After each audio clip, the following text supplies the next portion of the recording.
Bienvenidos a Zoom Cubano, un programa del Consejo para la Transición Democrática en Cuba, un encuentro semanal de entrevistas y reflexiones sobre el presente, pasado y futuro de la isla, transmitidas a través de los canales de Cubanet.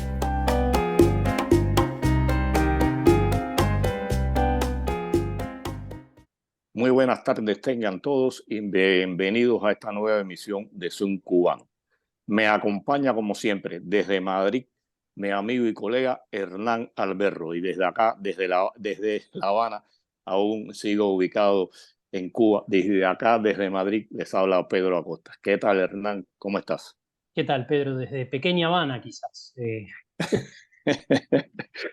Acá, bueno, tú sabes, como te digo, ahí cada día mejor. Bueno, el tema de hoy trata sobre la cultura cubana desde el exilio. El gobierno, la dictadura cubana se ha encargado durante años de denigrar a todos aquellos artistas, dígase músicos, dígase escritores, dígase escultores, que han abandonado a la isla por diferentes motivos. Pero pienso que a quienes más ha agredido ha sido a los escritores, a los periodistas, porque la palabra se va con el viento, pero lo que está escrito hay que arrancarlo. Y bueno, ya también los tiempos han cambiado y les es muy difícil esconder cómo la cultura cubana, cómo los escritores cubanos, cómo los artistas cubanos crean desde el exterior y se van abriendo su espacio. Para hablar de este tema, contamos con dos intelectuales cubanos emigrados hace más de 15 años que desde temprana fecha sufrieron el rigor de los órganos de la seguridad del Estado. Uno de ellos, Amir Valle, ahora le decía que yo pensaba que conocía mucho de esa Habana de trasfondo, y cuando leí su Habana Babilonia me di cuenta que era un niño en pañales. Y bueno, hoy tenemos acá el placer de contar con Amir Valle, periodista y escritor radicado en Alemania. ¿Qué tal, Amir? ¿Cómo estás?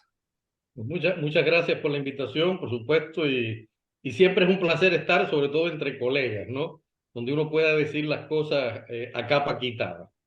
Así es. Y bueno, el otro que nos acompaña es Eduardo Casanova, que como decía también desde joven vivió el terror, porque es terror lo que esta gente inculca, y está emigrado desde el año 99 y radica acá en Miami y ha abierto una editorial Primigenio que es impresionante la cantidad de títulos que ha lanzado al aire en solo 4 o 5 años, y los escritores cubanos que por allí desfilan, como es Félix Luis Viera, Sindo Pacheco, René Fuentes y nuestro común amigo Manuel Vázquez Portal. Como les decía, ¿qué tal? Que no te veo por acá, Casanova. Estoy aquí escuchando, esperando que terminen esa larga lista de títulos que no me merezco al lado de Amir, porque Amir, yo soy más viejo que Amir, pero Amir empezó antes que yo. Y realmente yo soy un simple poeta que emigró y decidió un día fundar una editorial cuando vio un viaje que hice, vio la situación que tenían los escritores en Cuba.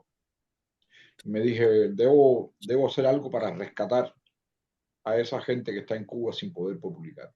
Y eso fue en 2019 y a la fecha, hasta el día de hoy hay 569 títulos. Ya por la tarde debe salir el 570, que por cierto es de una autora muy importante de allá de Santa Clara. Yo soy de Santa Clara, yo soy de Quemado de Guine, yo soy en Guajiro. Y nunca emigré a La Habana. Bueno, a mí sí emigró un tiempo, pero yo emigré un tiempecito a Guanajay, y de Guanajay ya vine para acá en el 99. Pues es un honor estar al lado de ese guajiro que está ahí, al lado tuyo, Pedro, que has estado en mi casa, y al lado de Hernán, un saludo, que no lo conocía, pero te mando un saludo a todos los que están escuchando este programa. Y Eduardo, entonces tú no eres de los que creen, como digo yo, ¿no? Que todo buen oriental y guajiro que se respete vive en La Habana. Es que La Habana se ha ido permeando de esos guajiros que se respetan, que van a buscar vida. Y es interesante lo que sucede, porque no los quieren y al final terminan todos como en una fiesta, ¿no? Todo el mundo junto. A veces para bien, a veces para mal, pero casi toda la gente que emigra hacia La Habana triunfa. Me refiero a los intelectuales, los escritores, los artistas, etcétera. Mira, pienso que un poco estamos hablando entre guajiros cubanos. Yo soy matancero y me crié en un pequeño pueblo joveano y emigré a La Habana en el año 72. O sea, y bueno, Hernán, sí, Hernán no es guajiro, no sé el nombre que utilizan en Argentina para nombrar a la gente del campo. Pero también es asombroso, y ustedes lo decían, ver la cantidad de personas, de artistas intelectuales del antiguo oriente y centro del país, cómo han triunfado, cómo se han abierto caminos. Y bueno, antes de seguir, quiero hacer una pregunta. Ustedes dos fueron publicados en Cuba, fueron premiados, viajaron al exterior. ¿Qué los decide a abandonar la isla? ¿Problemas económicos, problemas personales o la presión que existía sobre ustedes alrededor de la creación y eso no le permitía expandir y hablar de todo aquello que deseaban? Y bueno, pienso que darle la palabra al más joven, que sería Hernán, pero en este caso es Amir. Amir, me gustaría escuchar qué te decidió o qué te obligó a abandonar la patria. Bueno, la palabra exacta es que me obligó, o sea, yo no salí de Cuba. Yo publicaba en España y por determinadas circunstancias, básicamente por digamos, la forma en la que yo escribía, por el reconocimiento que estaban teniendo mis libros de temas no correctos, sobre todo en España, y por mis propias intervenciones en las entrevistas que me hacía la prensa española, sobre todo la gran prensa española en ese tiempo, decidieron en algún momento que yo era menos peligroso en el destierro. Y yo siempre digo que yo no soy un exiliado, yo soy un desterrado, porque yo salí de Cuba con la intención de regresar, salí con mi esposa, mis dos hijos quedaron en Cuba y cuando decidí, o sea, cuando terminó el mes y tanto que tenía de permiso en España, que decidí regresar a Cuba, no me dejaron entrar y hasta el sol de hoy nunca más me han dejado entrar. Básicamente porque a las altas autoridades, cuyo nombre no vamos a mencionar porque sería hacerles un honor, decidieron que yo era muy peligroso por el nivel, digamos, de liderazgo que tenía en mi generación. En la Angelito Santiesteban, Alberto Garrido, siempre decían que yo era el líder de esa generación. Decían ellos, yo jamás me lo creí. Y por supuesto, la mayoría de las generaciones de autores, muchos autores de los que publica hoy Eduardo, fueron mis alumnos, es decir, fueron los primeros cuentos se los tallería yo. Y entonces esa influencia, el hecho de que también era una figura pública en la televisión, tenía el único programa de televisión de entrevistas a autores, el guionista era yo, es decir, había un reconocimiento que me convertía en una figura demasiado molesta para reprimir, de modo que decidieron, bueno, este es mejor dejarlo fuera, ¿no? En ese sentido, siempre digo que yo fui un favorecido porque las malas experiencias que ellos habían tenido con el caso Padilla primero y después con la Primavera Negra en la que apresaron a todos a aquellos colegas periodistas, les hicieron entender a ellos que no podían seguir cometiendo ese tipo de graves errores. Y en mi caso iba a ser un error mucho más grande porque mis mayores promotores a nivel internacional de mi literatura eran personas de izquierda, amigos de Cuba, que me respetaban a mí y me criticaban en privado y me decían horrores sobre lo que yo pensaba y decía, pero defendían porque sabía que lo que yo pensaba era sencillamente una agenda sana de mi opinión como cubano que estaba directamente diciendo lo que pensaba, ¿no? Por eso fue que me dejaron en el 2005 salí a España a presentar mi novela Santuario de Sombras sobre el tráfico humano entre Miami y Cuba, y nunca más pude regresar. Casanova, Eduardo. Esto es interesante. La primera persona que se enteró que yo tenía tendencia a la gusanera, una palabra que se utiliza mucho, fue mi padre. Mi padre fue un comunista y da la casualidad que yo estudié en Rusia hasta el año 80. Estudié en un instituto de filología, lengua y literatura rusa. Era un niño. Y mi padre de Angola, os digo, de Guinea, fue a Moscú, Habana, y estuvo 2 días allá. Yo hacía como 6 años que no veía a mi papá. Lo fui a recoger y lo pasé por todos los lugares famosos de Moscú y Tula. Lo llevé a Tula, la ciudad de los samovales, donde yo estudiaba. Yo estudié en el Instituto León Tolstoy de Tula. Y a mi regreso, o sea, mi padre regresa para Cuba, yo termino la universidad, como a los 2 años regreso para Cuba, ya se estaban produciendo los cambios de la perestroika, ya se estaba muriendo ya el sistema de Brezhnev. Y mi padre me dice, bueno, ¿qué tú crees que va a pasar? Y yo le digo, ¿qué va a pasar? El socialismo, el comunismo ese ruso se va a acabar, y que tú viste, eso no va a durar mucho. Y él se disgustó muchísimo. Yo le dije, no, eso no sirve en ningún lugar, viejo. Esa fue la primera persona que yo, estoy hablando del año 1984. Pero yo ya estaba trabajando en los museos de Cuba y especialmente en varios museos de corte patriótico militar, y debía tener mucho cuidado porque la situación política no era muy fácil, era constantemente vigilado entre esta gente de allí, del propio museo y de otro lado.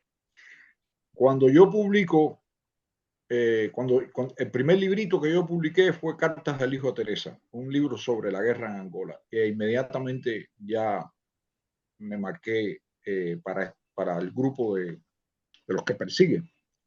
Manuel Vázquez Manuel Vázquez Portal le llama a ese grupito la tropa del dedito amenazador. O sea, el comandante que siempre estaba con el dedito así.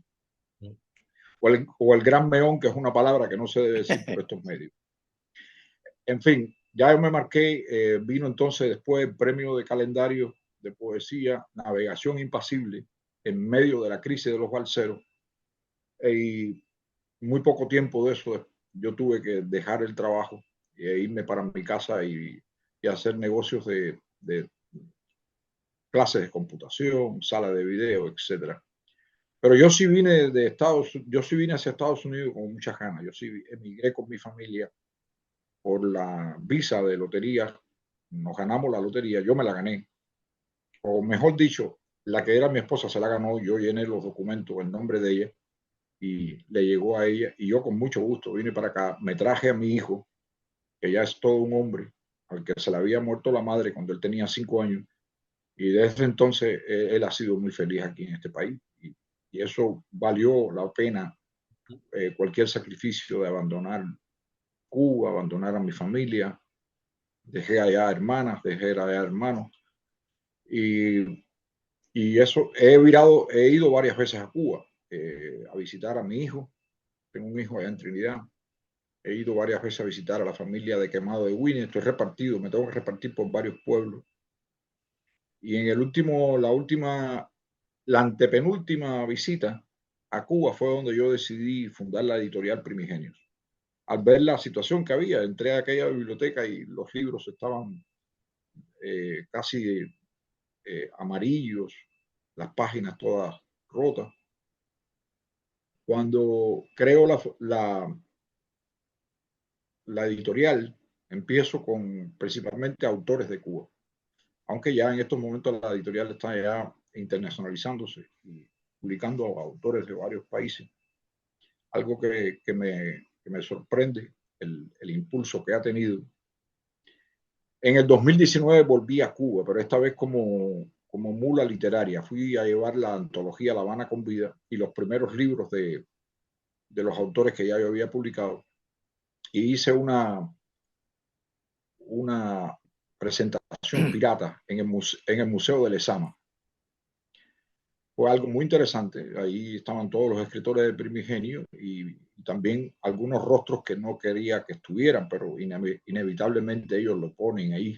Después descubrí o supe quiénes eran, que eran agentes que estaban enviados para evitar que se presentara algún problema. Yo realmente lo que fui ahí a hablar de la antología, y el libro por sí solo hablaba de lo que era el dolor. La antología La Habana con Vida fue una convocatoria que hicimos de poesía sobre La Habana, sobre los 500 años de la fundación de La Habana, y realmente el libro es uno de los libros más importantes de la colección Primigenio sobre la situación de La Habana y de Cuba. Ya de ahí para acá ha llovido mucho y la cantidad de títulos sobre la situación cubana en especial es enorme. Realmente yo necesito documentos, necesito papeles, estar delante de la computadora para acordarme de cada uno de ellos. Y puedo mencionar el más importante, que es el de Camila Costa, el libro de la masonería cubana, una investigación que hizo Camila. Excelente libro, se ha convertido en el bestseller, en el más vendido de Primigenio. Y aquí estamos, vamos por más ahora, vamos a seguir con nuestro proyecto hacia otros países y publicando conjuntamente con Amir. Por cierto, te manda saludos Milady, que acabo de hablar con ella, que tenemos el libro en común que vamos a publicar de ella. Y ya tenemos dos. Ya vamos a tener dos ya. El de Vilche y el de Milady, el de Rafa. Pues aquí estamos, lo mismo. Es mucho la tensión y muchas las preocupaciones, pero nos hemos convertido, Amir y yo creo que en este famoso personaje de la historia alemana, Schindler, que le daba trabajo a los judíos en la fábrica para que no los mataran. Nosotros estamos publicando libros de cubanos para que no los maten en el olvido. Y nos hace sentir bien. No hay premio económico, pero sí es un premio moral muy importante. Sí, cierto. Mira, antes de darle la palabra a Hernán, que debe estar cargando, como yo le digo, el fusil para disparar, pienso que es bueno que tú has tenido la suerte, Casanova, de poder ir a Cuba y un poco dar a conocer lo que se hace acá, porque en mi caso estoy desterrado como a mí me dijeron, usted se va, no lo creemos, me dio gracia, no lo necesitamos, ya yo me iba a unir con toda mi familia que estaba acá, y lo primero que me dijeron es, a Cuba usted no regresa más, y le dije, bueno, mientras yo no sé si me dejen entrar en sí, otro, un viaje que estoy planificando ahora, que necesito ir, porque estoy tratando de crear, y es público, lo puedo decir, no tengo miedo en decirlo, estoy tratando de crear la biblioteca pública de Primigenios en Santa Clara, en asociación con el proyecto La Piedra Lunar de Lorenzo Lunar en Santa Clara.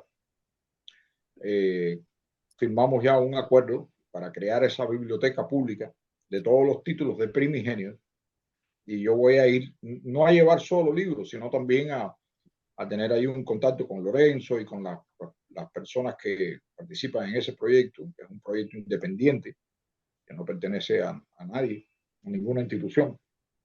Y lo que a mí me interesa es eso, o sea, los convenios y contratos y,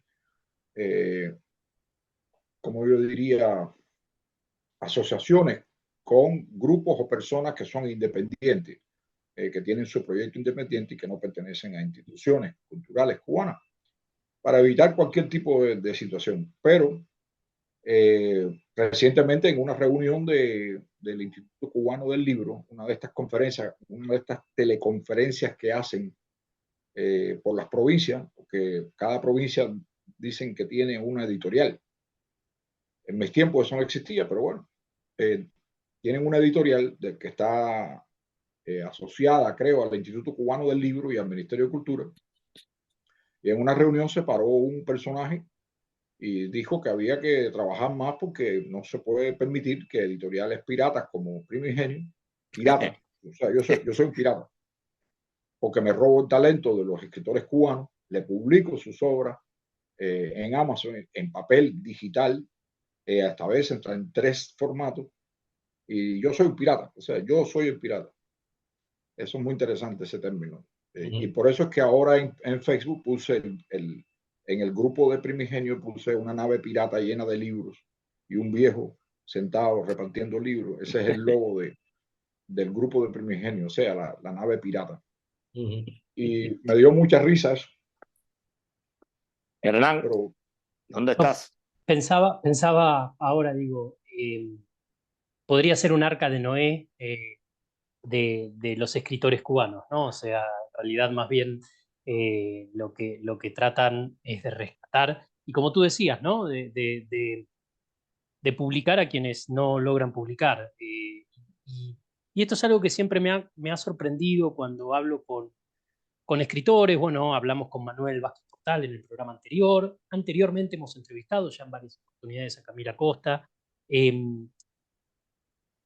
la intensa actividad creativa que tiene Cuba, que tuvo siempre Cuba, ¿no? Que esto es algo histórico, que una isla tan pequeña tenga un cúmulo tan grande de talento, de influencia cultural hispanoparlante, en la música, en la pintura, en la literatura, en la poesía, en el cine.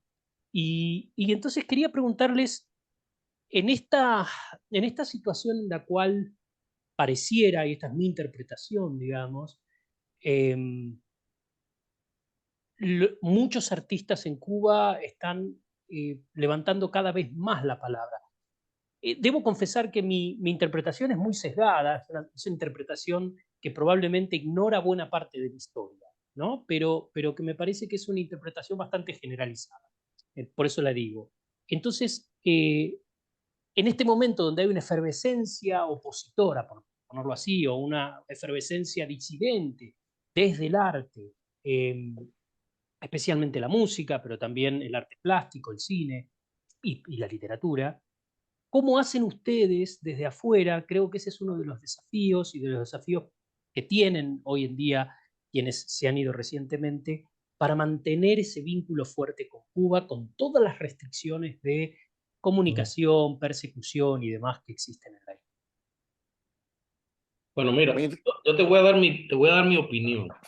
Yo tengo, o sea, a mí me favorece el hecho de que yo empecé muy joven, como decía Eduardo, o sea, yo empecé junto con Angelito Santiesteban, un gran escritor, en mi opinión, de los más grandes de mi generación, y empezamos muy jovencitos, ¿no? Y entonces yo crecí prácticamente como el Benjamín de mi generación y eso me permitió compartir con todas las generaciones actuantes de la cultura cubana, no solamente de la literatura.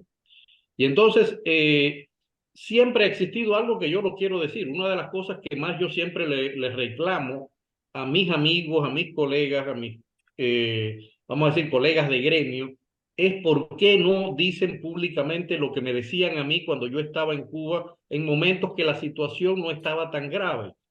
La mayoría de la gente que tú los ves hoy en instituciones, que los ves participando en proyectos sociales de aquel engendro, los ves incluso defendiendo determinadas posiciones.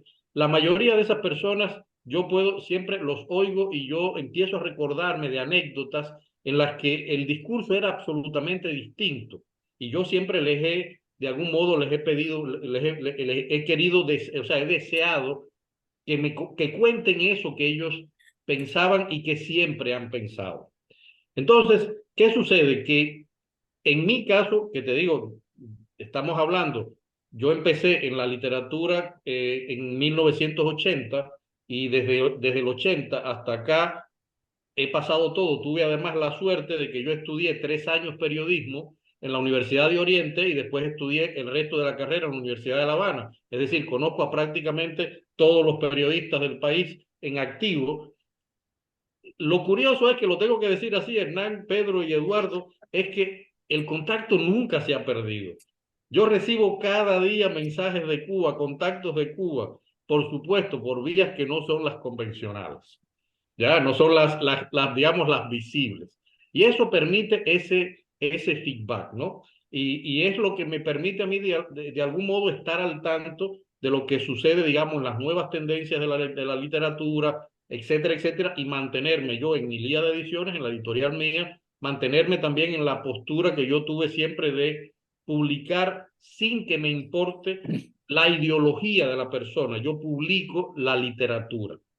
Ya, yo publico literatura. ¿Y qué es lo que sucede? Que, por supuesto, y ahí vuelvo a lo mismo que estamos hablando, este sistema de protección o de supervivencia que se ha creado en el artista, el intelectual, el músico cubano, hace que públicamente no es capaz de darte un libro porque lo va a publicar Amir Valle, aunque sea una editorial alemana registrada en Alemania y que publica autores de todo el mundo y con una única condición, la calidad literaria, punto.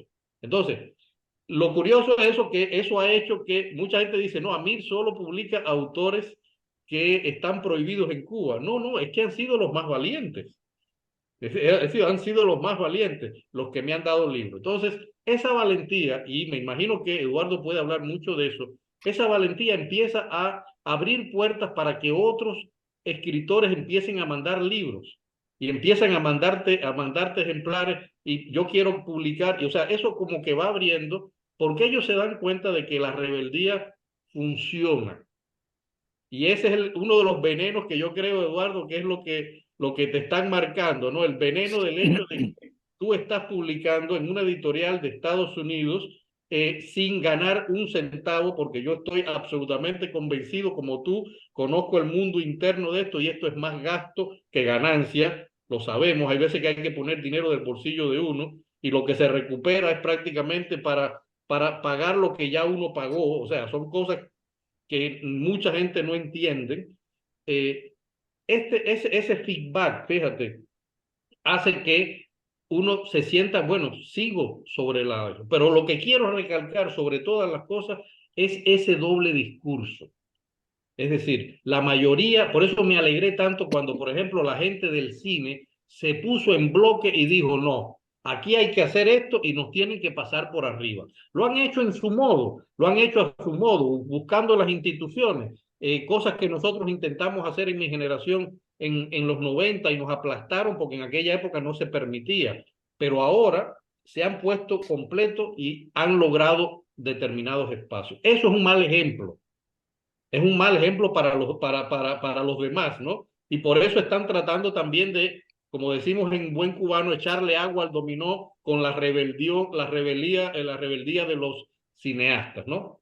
O sea, es así, pero no se pierde nunca el vínculo porque, repito, yo siempre trato de tener, digamos, contacto con mis amigos, con mis colegas, con la gente que uno quiere, con la gente que uno dejó en Cuba, pero hay del lado allá hacia acá un intento también, en muchos casos abierto y en otros muchos, solapado, escondido, en secreto. Mira, antes de que Casanova hable, hay una cosa que nuestro buen amigo Santi Esteban le decimos doble moral, y él dice que es la inmoralidad que nos ha acompañado durante todo este tiempo. Y bueno, una pequeña pregunta. No sabía, Amir, que tenías tú una editorial. ¿Puedes hablarnos un poco cómo la creas? Mira, sí. Mira, Ilíada Ediciones fue, o sea, es la misma cosa parecido a Eduardo, ¿no? Yo cuando o sea, cuando yo trabajaba en Cuba, yo trabajé en el Instituto Cubano del Libro en la Dirección de Literatura. Y allí yo intenté hacer una revista que se llamó Letras en Cuba, que fue además la primera revista online que existió en toda Cuba, porque todavía no existía Cuba Literaria, que fue lo que años después ellos crearon.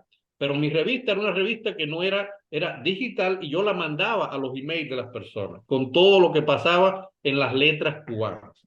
Por supuesto, llegué a hacer 30 números porque a los 30 números me quitaron el correo electrónico, o sea, me aplastaron, me quitaron todo para evitar que yo no pudiera hacer aquello. Y fue la primera frustración. La otra fue que yo trabajando en el Instituto Cubano del Libro a varios colegas le dije, que además eran editores, vamos a hacer determinadas cosas tratando de dar otra mirada a algunas literaturas que eran marginadas Ya, por ejemplo, mucha gente no conoce que durante mucho tiempo en el Instituto Cubano del Libro la literatura de tema negro estuvo prohibida. Es decir, el negro cubano estaba prácticamente prohibido. O sea, eso lo sabemos los que trabajamos allí. Llegaban los libros y se miraban los libros con lupas, ¿no? Y entonces empezaron a pasar algunos autores y así fue que se empezó a romper la de esto. Y esa literatura nosotros queríamos hacerla. No lo pudimos hacer, obviamente. ¿Qué sucedió entonces? Cuando yo llego al exilio y estoy en Madrid desterrado, me encuentro con dos locos que yo adoro y me dicen, ¿por qué tú no armas al fin el proyecto que tú tenías? O sea, me recuerdan que ya yo estoy en un lugar libre y que yo podía hacer una revista. Y ahí así nace Otro Lunes, Revista Hispanoamericana de Cultura, que tiene 65 números y ya tiene 17 años. Es decir, es una revista que es bimensual, que sale cada 2 meses, donde publican, mi mayor orgullo, los más importantes escritores latinoamericanos y españoles de mi generación. Ahí está lo mejor de esa literatura. Y entonces, en 2016, justamente yo digo, bueno, ¿por qué no armar, aprovechando todas estas nuevas tecnologías, la posibilidad que daban las tecnologías digitales, solamente Amazon y la cadena que hay alrededor de ellos, o sea, Barnes and Noble, Casa del Libro, etcétera, que ya empezaban a tener interés en mover el libro no solamente en el físico, sino también en el digital? Me fundé entonces en 2016 acá la Ilíada Ediciones, que tenemos, o sea, hasta la fecha tenemos ya 133 libros, o sea, no tenemos muchos libros, sobre todo porque somos muy pequeño equipo y sí, los libros míos pasan por un largo proceso antes de ser publicados. Yo no sé cómo lo hará Eduardo, en el caso de nosotros son 3 escritores latinoamericanos que leen todos los libros y si el libro pasa dos lecturas positivas, entonces lo leo yo y decido si se publica o no. Es decir, el libro sí pasa un proceso bastante largo y antes de llegar a publicar, por eso digo, es un poco más lento, ¿no? En este sentido. También porque las leyes en Alemania en relación a la creación y la parte editorial, digamos, los derechos de diseño, etcétera, son un poco más complicados. Ya ustedes saben, los alemanes son, Ah, son así, absoluto, ¿no? lo que estábamos hablando, que a mí mencionaba esa parte de, de las conexiones y cómo se logran, yo creo que tiene que ver mucho con el perfil de las redes sociales para Primigenio, ¿no? Cuando salió Primigenio, salió como un proyecto que no tenía ninguna especie de experiencia, pero lo que sí estuvo claro desde un principio que era lo que yo quería hacer con la literatura. Y por eso a todo bombo anuncié que la editorial Primigenio, el lema o el moto, como lo dicen los americanos, iba a ser con el arte y la literatura todo, contra el arte y la literatura nada. Es un poco rimbombante, un poco suena a veces, hay personas que no les gusta. En primera porque hace mención a la famosa frase Sí. de Edito Amenazador con respecto a la creación, al arte, en las palabras de los intelectuales. Y yo quería definir muy bien claro que Editorial Primigenio no iba a ser una editorial de censura. Nosotros no íbamos a censurar a nadie y que siempre lo que íbamos a tratar de mantener la calidad literaria. Por supuesto, íbamos a tener colecciones o secciones dedicadas a los autores noveles, a los autores que no tenían casi experiencia. Y rápidamente se empezó a correr la bola, a correr la voz en Cuba, entre el círculo de escritores amateur, no amateur, los que ya tenían obra, los que no tenían obra. Y sucede la pandemia, ese momento en el cual mucha gente se recoge y tienen más tiempo para comunicarse y utilizar las redes sociales. Y Primigenio se aprovecha de ese asunto, ¿no? De lo que es el momento que produjo la pandemia y realmente yo no me alcanzo. Primigenio tiene un colchón editorial, una cifra que no lo quiero ni mencionar porque van a decir que es demasiado, pero hay cerca de 200 y pico de obras ahí. Yo trabajo parecido a Mir, lo que trabajo un poquito más rápido, gracias a muchos de los propios escritores que están en Cuba, que me ayudan porque yo no conozco todo el mundo, me ayudan con la selección y a veces hasta con la edición primaria de los textos. Tengo también el apoyo de dos grandes figuras, para mí grandes personas acá.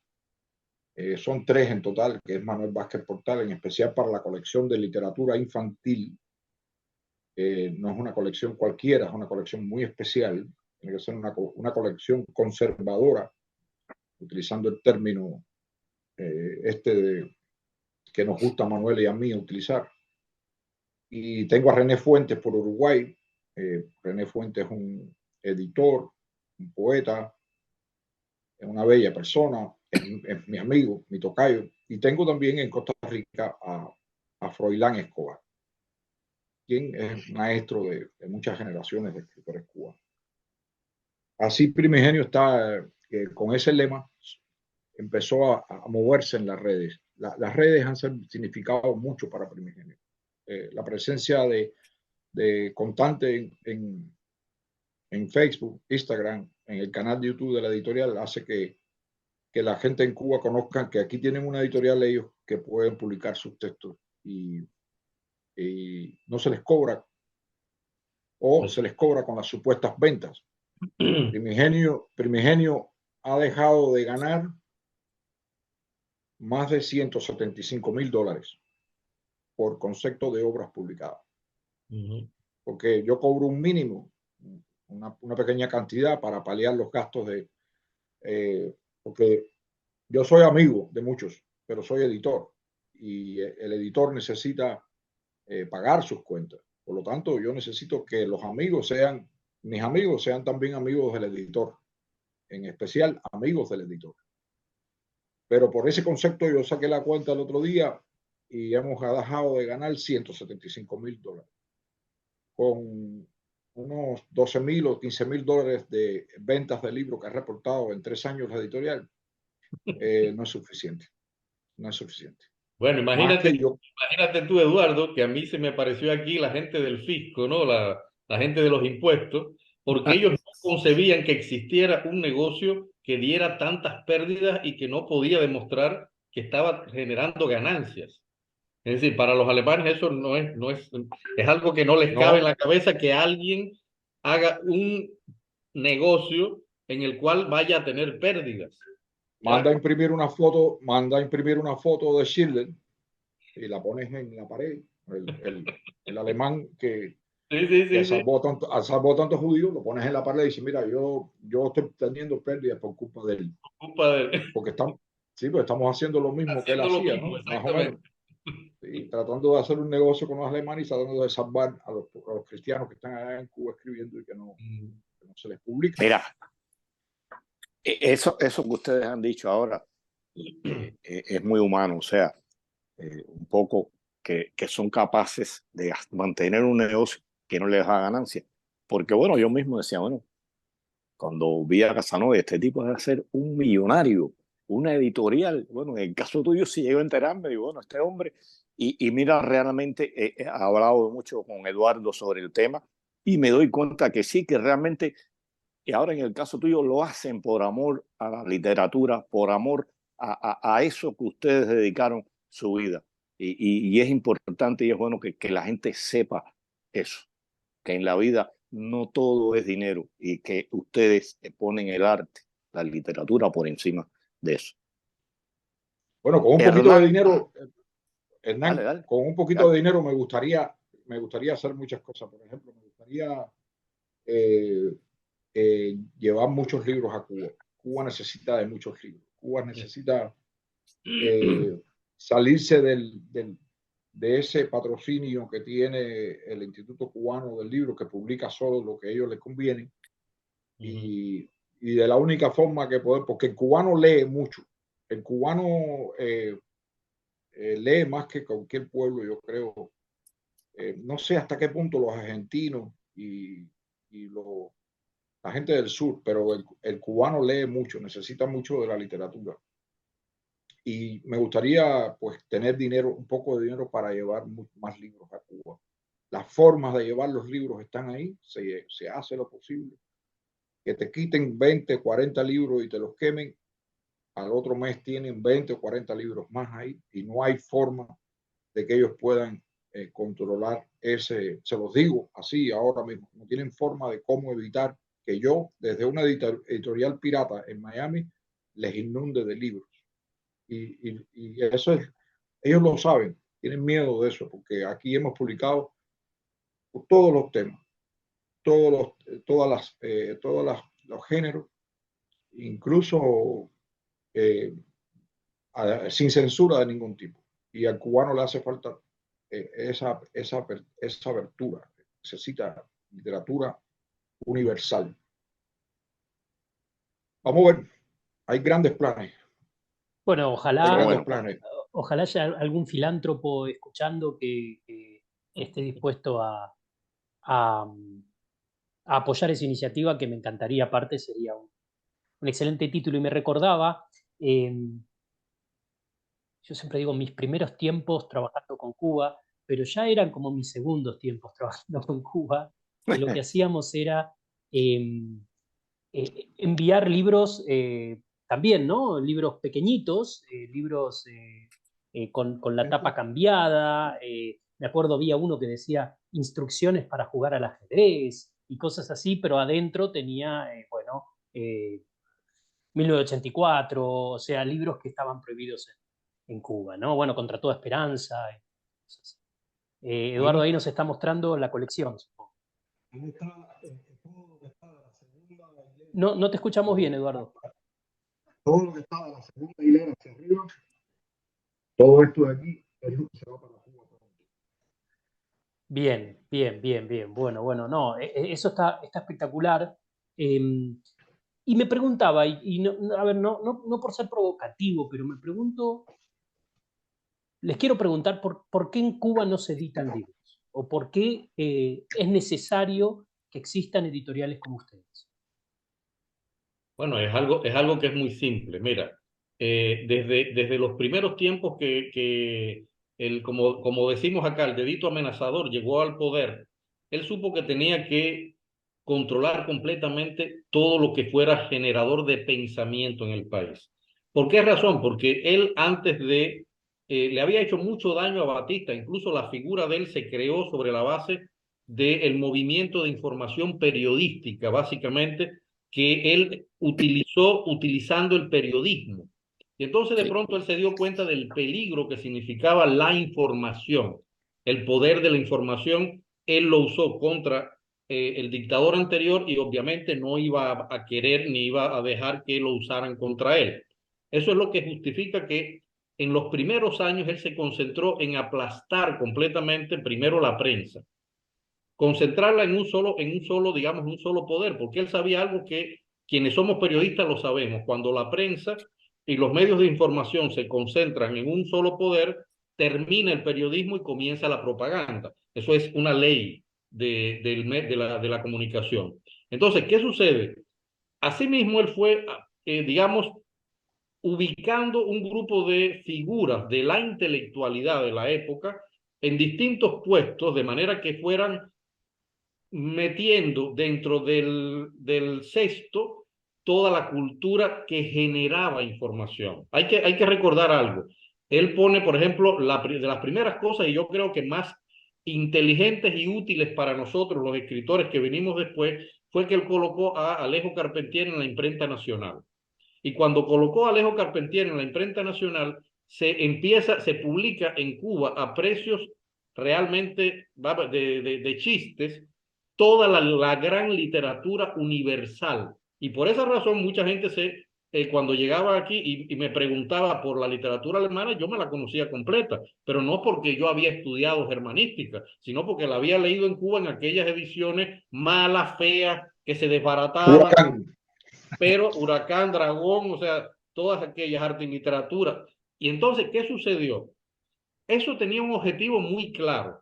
El objetivo era crear un espacio de lectores con una campaña nacional por la lectura que fue descomunal, que se extendió a todo el país, pero con un objetivo muy claro. Llegado a un punto, lo que el pueblo iba a leer era solamente lo que a ellos les convenía.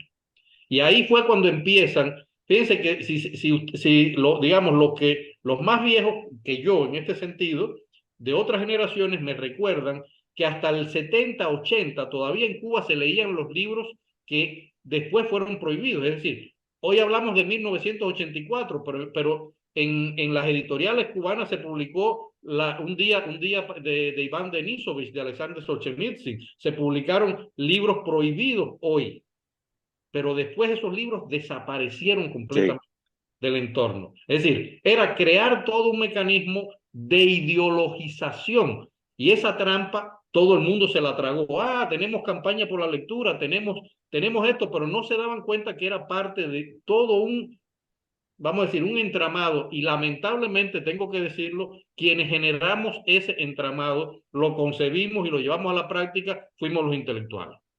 Es decir, ahí no había el de la policía política. No, ahí estaban los mismos tipos que generaban cultura, que eran grandes escritores, que eran plumas de primerísimo nivel, que se prestaron para ese juego. Y entonces, obviamente, llega un momento que todas las editoriales estaban en poder del Estado. Ahorita se hablaba de algo que Casanova no conoció, lo conocí yo porque justamente trabajé en ese periodo en que se instauró. Cada centro provincial del libro y la literatura, que es el organismo que cada provincia tiene para la literatura, tenía una editorial pequeña. Era el sistema de risógrafo. No sé si recuerdan, un sistema que imprimía hasta 500 ejemplares de un libro en muy mala calidad, generalmente, pero sí se hacía. Y eso era precisamente para tratar, como tú bien decías, Hernán, de como que de complacer a la cantidad de literatura que se estaba escribiendo y de muy buena calidad en la mayoría de la gente. Eso hizo que muchos escritores provinciales, y yo me imagino que Eduardo tenga esa experiencia, que viven en provincia, jamás van a poder publicar en editoriales nacionales, porque no llegan a las editoriales, se tienen que conformar con libros hechos en las provincias. Y entonces eso es lo que hace que el monopolio sea mucho más grande, ¿no? Por eso le tienen terror a proyectos. Por ejemplo, yo tuve la suerte de ser protagonista de uno de los primeros proyectos, digamos, de rebeldía, que fue cuando Patricia Gutiérrez Menoyo, la hija de Eloy Gutiérrez Menoyo, lleva a Cuba la colección de cultura cubana, que era un proyecto que pretendía publicar autores de la isla y autores del exilio sin importar ideología en una misma editorial, en una misma plataforma. Vamos a publicar una treintena de títulos. El primer año, el segundo año, nos permitieron algunos títulos, pero ya a partir del tercer año, obviamente nos bloquearon completamente y la colección tuvo que cerrar, ¿no? Pero fue un proyecto muy interesante. Le tienen terror a todo lo que pueda generar pensamiento, que es algo con lo cual ellos han tenido entretenido al pueblo. De ahí es que ustedes ven la insistencia de ellos en las mesas redondas, en todas esas cosas, para tratar de que la gente sea bombardeada todo el tiempo con una información que sea la de ellos, básicamente. No, mira, Hernán, Dale. hay una cosa que no se ha mencionado, que es muy importante. El hombre crea desde el principio un sistema de control a la sociedad total. El hombre crea el Partido Comunista. El Partido Comunista tuvo su antecesor en las ORI, las organizaciones revolucionarias integradas.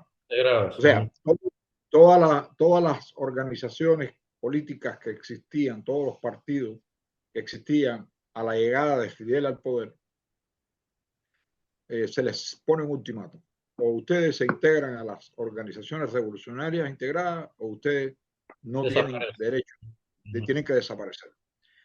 Cuando cuando declara el carácter socialista de la Revolución Cubana y se funda el Partido Comunista, pues el Partido Comunista inmediatamente se infiltró en todas las organizaciones, centros de trabajo, fábricas, escuelas, universidades, etc. O sea, cada editorial tiene un núcleo del partido. Cada librería tiene un núcleo del partido. O si es una librería que pertenecía o pertenece al Ministerio de Cultura, había un núcleo del partido para ese Ministerio de Cultura o esa delegación, como se le llame, Dirección Municipal de Cultura, a la cual el militante del Partido Comunista de la librería tenía que participar. Las indicaciones centralizadas, las decisiones centralizadas del Partido Comunista que venían desde su departamento ideológico, venían como si fueran piedras tiradas de una pirámide directo hacia todas las ramas de la cultura. Y mensualmente los directores de cultura se reunían con todas las personas que tenían que tomar decisiones, no solo en el libro, la música, la literatura, el ballet, el arte, las artes plásticas. Todo era dirigido desde ese núcleo ideológico del Partido Comunista Central. Por lo tanto, no había quien levantara un pie, no había quien dijera algo ¿cómo se dice? Expuesto a que te desaparecieran del mapa. Te sacaban del trabajo y no podías trabajar más. Te quitaban tu obra, no te publicaban, no te dejaban exponer tus cuadros, no te dejaban bailar, no te dejaban tocar música. Esa es la ideología de control del Partido Comunista. No hay quien publique ni haga nada. Por eso... Ese es una de las, o sea, me ha retratado mis últimos 6 años de vida en Cuba, Eduardo. O sea, me lo hiciste recordar así, ¿no? O sea, esa fue la que hizo. Porque hay algo que, fíjate que Eduardo, yo creo que también debemos decirlo, y es que es un mundo de contradicciones, Hernán, bueno, y Pedro, tú también lo sabes, que es el hecho de que, por ejemplo, la Unión de Escritores y Artistas de Cuba es una ONG. Fíjense, pero es una ONG que tiene amplios, o sea, no tiene ningún poder sino si se aparta 1 milímetro de lo que para la cultura orienta el Departamento de Orientación Revolucionaria del Comité Central del Partido. Es decir, ese departamento ideológico que decía Eduardo. Es una enorme contradicción, pero en esos caminos son los caminos del control absoluto que mucha gente generalmente no se explica por qué es imposible eso que tú decías, por qué es imposible publicar, por qué es imposible hacer una revista, por qué es imposible, digamos, un grupo de cosas que en otros lugares son tan sencillos como el simple hecho de que 2 o 3 locos digan vamos a ponernos a trabajar con esto y hacemos el proyecto y punto, sale y después entonces uno piensa en registrarlo, etcétera, etcétera. En Cuba eso no es posible en lo absoluto, ¿ya? Pero no es posible por ese nivel de control absoluto que existe en todas las cosas. Un nivel absoluto que va desde lo más sencillo, fíjense, desde lo más sencillo, yo voy a hablar desde la escritura, desde el hecho de que en los talleres literarios, que son pequeños grupitos que hay en las casas de cultura, siempre hay alguien de la policía política oyendo lo que está pasando. Desde esa célula tan sencilla hasta el hecho de que, como bien decía Eduardo, en los grandes centros de trabajo existen mecanismos completos, porque, por ejemplo, Eduardo habla del partido, pero hay que decir también que todos los grandes centros de trabajo tienen a esos compañeros que nos atienden. Es decir, donde son un grupo de personas que uno ve, que uno sabe quiénes son, que uno conoce su familia, que uno de esos, pero que están ahí puestos sencillamente para vigilarlo a uno y que además te lo hacen saber. Te lo dicen, oye, como me dijeron a mí estando yo en el Instituto Cubano del Libro, un día se me ocurrió hacerle un chiste a el agente Durán, que era el nombre que usaba él, que era el que atendía el Instituto Cubano del Libro, y yo le dije, Durán, el expediente mío tiene que ser más o menos de este ancho, así, ¿no? Y me dice, no, no te creas, es así. O sea, fíjense, o sea, a ese punto de vista. Y eso públicamente, no estamos hablando de una oficina secreta. No, no, no, que existe también. Punto, que existe también. pero es tan fuerte el control que impide todo ese tipo de cosas. Por eso es que obviamente tienen miedo a la libertad que significa un proyecto como Primigenio. Tienen miedo a la libertad que significaron, por ejemplo, los festivales Vista de Miami, que los trataron de aplastar completamente. Le tienen terror a la Feria Internacional del Libro de Miami cuando esa calle se llena de editoriales cubanas. Es decir, le tienen terror a eso, porque eso genera ideas, genera pensamiento.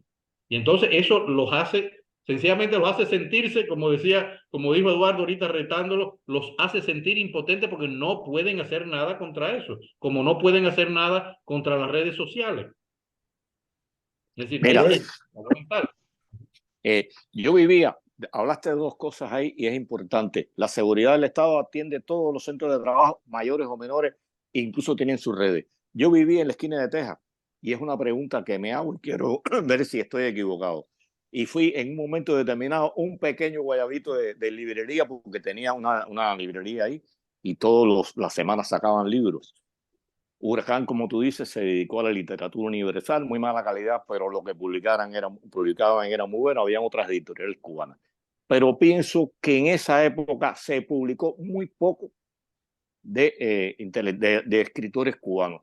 Pienso que el premio Casa era el que, cuando existía, era que publicaban, pero yo no recuerdo que Huracán publicara escritos que no fueran desde el punto de vista un poco de esta gente que se infiltra en los... No vi literatura, y te lo digo porque estoy descubriendo un grupo grande de escritores cubanos que existen desde siglos y yo no los leí, y yo, como te decía, fui un pequeño guayabito leyendo en ese sentido y vivía pendiente de lo que publicaban y leía mucho. ¿Es cierto o estoy equivocado que un poco marginaban a los escritores cubanos a pesar de que eran premiados y demás en las publicaciones? Primero tú tienes que entender, el proyecto Casa de las Américas era un proyecto de propaganda latinoamericana e internacional. Y a partir A favor de la Revolución Cubana.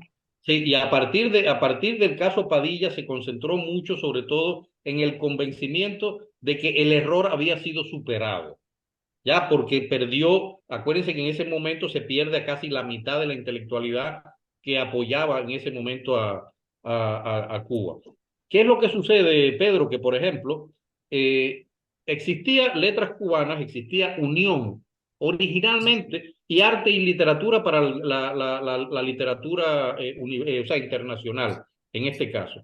Casa de las Américas era un pequeño fisgón en el cual un pequeño filón en el que se podían colar los cubanos de vez en cuando si ganaban el premio Casa de las Américas. Cuidado, que no siempre lo ganaban. La misma historia, a Angelito le quitaron 2 veces el premio Casa de las Américas, para poner algunos casos. A mí me despojaron justamente con Habana Babilonia de ese premio. Es decir, hay muchas cosas, pero la concentración, Pedro, estaba en Unión y Letras Cubanas. En ese tiempo no existía calendario, no existía la editorial Abril todavía. La editorial Abril se dedicaba a Zum Zum, las revistas, Pionero. jóvenes, Pionero, ese tipo de cosas. Y después entonces crean ya los premios calendario, otro grupo, y empiezan a abrirse a nivel nacional. Se crea en Oriente, la editorial Oriente, que existía, la colección Heredia, empiezan a ampliarse algunas cosas para cubanos. Pero generalmente lo que se publicaba en Dragón, o sea, en las grandes tiradas, eran eso. Por ejemplo, yo publiqué en Unión porque gané el premio UNIAC de literatura, porque si no, no hubiera publicado, porque no eran tiempos en que publicaba cualquiera, como hoy, por ejemplo. Hoy tienen un plan editorial, la mayoría de las editoriales tienen un plan editorial corto, de acuerdo al papel, con sus exigencias, pero lo tienen. Pero hubo un tiempo en que se concentraban prácticamente en publicar libros premiados por los concursos de las instituciones. ¿Ya? Entonces, o sea, no estás errado en lo absoluto. Tienes una parte de la verdad, anda por ahí, ¿no? Pedro, Hernán, tenemos que ir sí, cerrando. por desgracia. Sí, siempre nos queda corto este programa cuando tenemos invitados tan buenos y tan interesantes. Yo quería preguntar una cosita que tengo en la cabeza desde que comenzamos. Recuerdo un profesor de historia que tenía, no sé si viene al caso tanto, pero lo quiero mencionar, que decía que Serrat había compuesto sus mejores canciones cuando no lo dejaban decir lo que pensaba, ¿no? Bajo la dictadura. Y, y entonces me pregunto, a ver qué piensan ustedes. ¿Ustedes creen que en cierta medida esta efervescencia creativa tiene que ver con un montón de cosas que se quieren decir y no se pueden decir? Eh, o va más allá de eso? Eduardo. Ah, es que todo hombre corre, ningún hombre es una piedra y tengo que abrirle la puerta rápido.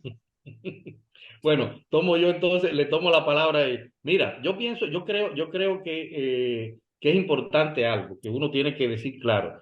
Yo no creo, nunca creería que la eclosión creativa de Cuba se deba eh, a la censura, ni a la mordaza, ni a nada de eso.